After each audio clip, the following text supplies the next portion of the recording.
Всем доброго времени суток.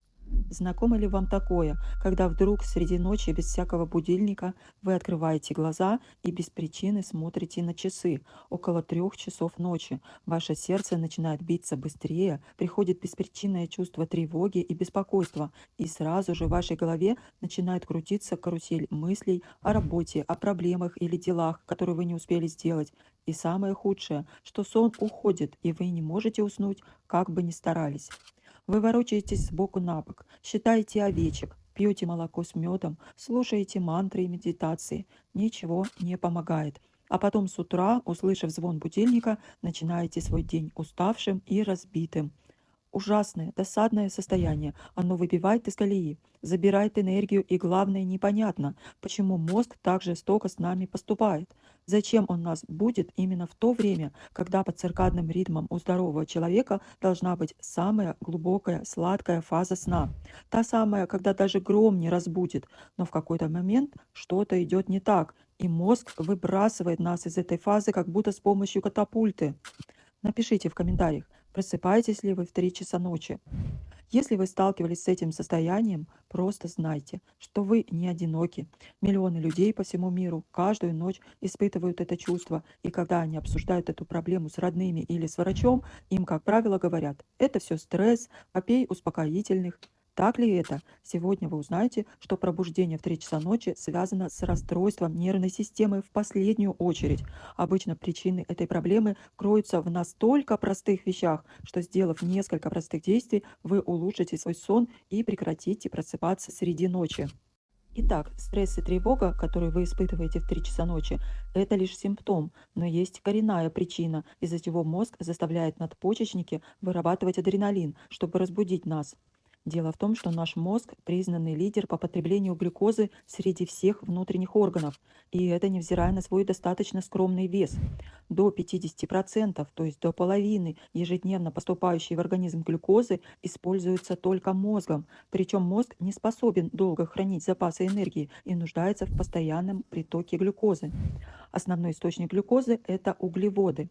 В течение дня мы принимаем пищу, в том числе углеводы, и мозг получает свою порцию глюкозы.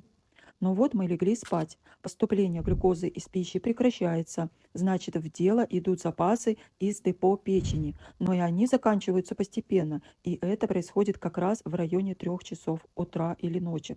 Наступает так называемая гипогликемия, когда глюкозы аномально мало.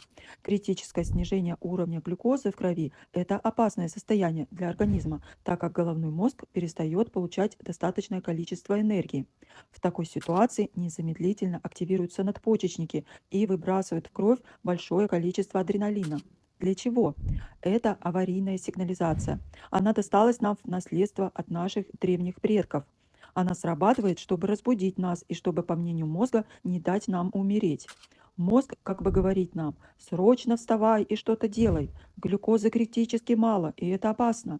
Скоро совсем не будет энергии, а значит, мы умрем. Итак, что же делать, чтобы не впадать в такие ночные пробуждения? Ведь, просыпаясь ночью, мы понимаем, что весь мир спит, все люди спят, наши родные и близкие тоже спят. И если мы не спим, значит, с нами не все в порядке. Мы начинаем прокручивать в голове факты предыдущего дня, стрессовые ситуации, неприятные разговоры, и они воспринимаются нами весьма пессимистично. И чем больше мы думаем о себе и о своих проблемах, тем трагичнее выглядит наше положение. Именно ночью эти чувства наиболее сильные, именно поэтому они нас так выматывают. И поскольку мы с вами уже разобрались в причинах, сейчас расскажу, что нужно сделать, чтобы сладко спать всю ночь и не просыпаться по ночам. Первое — это добавить углеводы в каждый прием пищи, в том числе и на ужин. Но углеводы углеводам рознь. Они должны быть не быстрые в виде тортиков, макарон и сладостей, потому что такие быстрые углеводы очень быстро повышают глюкозу в крови, и также быстро она заканчивается. Поэтому на быстрых углеводах нам до утра не протянуть. Нам нужны медленные, сложные углеводы. Они медленно дают поступление глюкозы в кровь, и это связано с тем, что медленные углеводы состоят из длинных цепочек сахаров, которые организм расщепляет постепенно и дает стабильную энергию на несколько часов. Некоторые источники медленных углеводов — это цельнозерновые крупы, гречка, овес, овсянка цельнозерновая, но не хлопья, киноа, бурый дикий рис, перловая крупа, булгур, полба.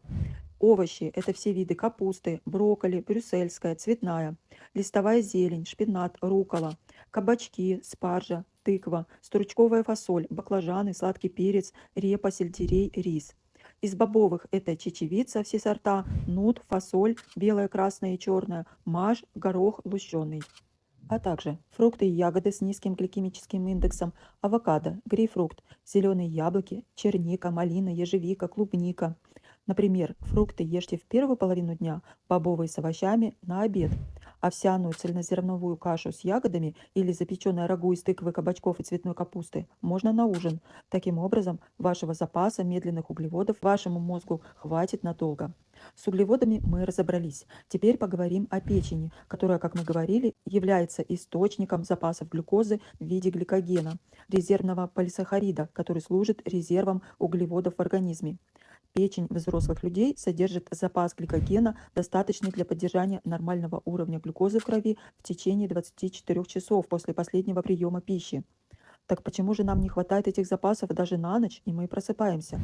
Как раз в 3 часа ночи наша печень работает на пике своей активности.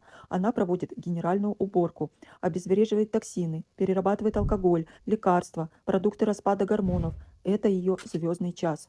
Но если печень перегружена, она не справляется, она начинает производить тепло, активировать воспалительные процессы. И вот вы просыпаетесь, часто в легком поту, с ощущением жара. Особенно если накануне выпили алкоголя, даже бокал вина, или плотно поели жирного, или быстрых углеводов и сладостей, или принимаете много лекарств. То есть все, что вредит печени, оно не проходит бесследно. Депо печени забито токсинами и жирами, ей просто некуда складировать запасы гликогена. В современном рационе многие люди сталкиваются с состоянием, называемым жировой гепатоз или стеатоз. Это состояние возникает, когда клетки печени наполняются большим количеством жира и теряют свою нормальную функцию. Жировая печень или даже печень, просто ослабленная из-за неправильных пищевых привычек, не может накапливать достаточное количество гликогена. Ваша задача– помочь своей любимой печени по максимуму разгрузить ее от вредных продуктов, а она поможет вам. Она создаст достаточные запасы гликогена, мозг не будет волноваться и тревожиться, а ваш сон будет глубоким и сладким, а значит и день ваш будет легким и продуктивным. Благодарю за просмотр. Надеюсь, это видео будет для вас полезным.